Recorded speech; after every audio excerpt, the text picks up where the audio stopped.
Yan yung aking mga alagang manok na malilinggit. Ayan, nilabas ko sila. Ayan, kasi nag-aaway sila dun sa loob ng kulungan. Ngayon, binilhan ko pa sila ng tali para maghiwalay. Ayan, pero lumalapit pa din. Ayan, ang tatay. Kanina nagsabong eh. Nagsabong sila kanina eh. Oh. Huminto sila nung lumabas ako. Ayan. Tingnan ko kung magsabong uli. Ayan. Sige, magsabong kayo. Kay videohan ko kayong dalawa. Ayan. Nilagay ko sila sa labas. Yung babae nandun lang sa loob ng kulungan. Hindi ko na siya binilhan ng tali. Ang mahal din kaya ng tali na yan.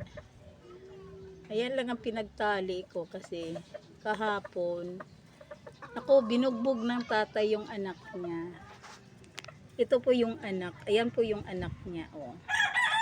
Ayan, pareho na sila kalaki. Ayan yung tatay. Oh. Yung nanay nandun lang sa kulungan. Puntahan natin ha.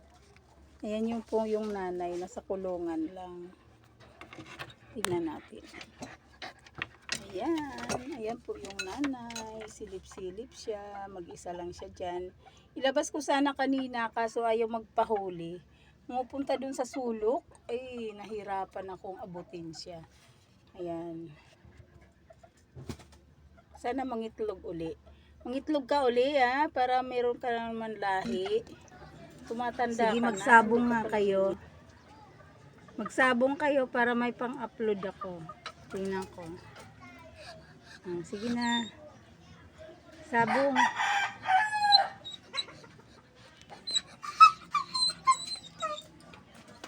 Ayun yung okay.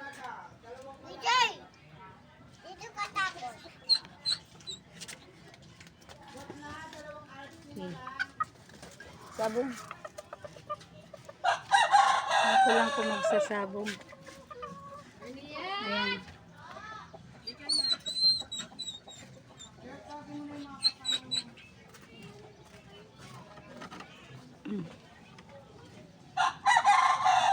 May magsabong kayo.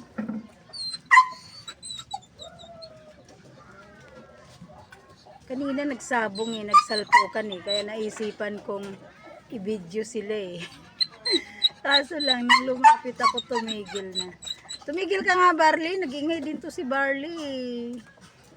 Ano, papansin ka rin Barley? Ha? Oh, magsabong nga kayong dalawa. Sabong-sabong. Sobrang init po dito.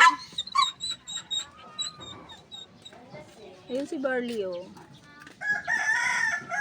Sobrang init po ang panahon. Ayan po, sobrang init ng panahon. Ayan, tingnan mo ang kalangitan oh. Ayan, nakita niyo yung buwan. Ayun ang buwan o kalahati. Ayan oh. O diba? Walang kaulap-ulap. Walang kaulap-ulap ang kalangitan kaya sobrang init po ang panahon dito sa amin. Ayun si Jiden, no. Nasa layasan si Jiden. Ayaw umano sa loob. Kasi sobrang init po sa loob. Tigil. Tigil Barley. Ang ingay-ingay ni Barley. Ayan. Ayan, nanahimik na yung magtatay. Oh. Magsabong na kayo. Sabong. Ayaw sumagsabong. Ayan. Thank you and God bless. Thank you sa panunood.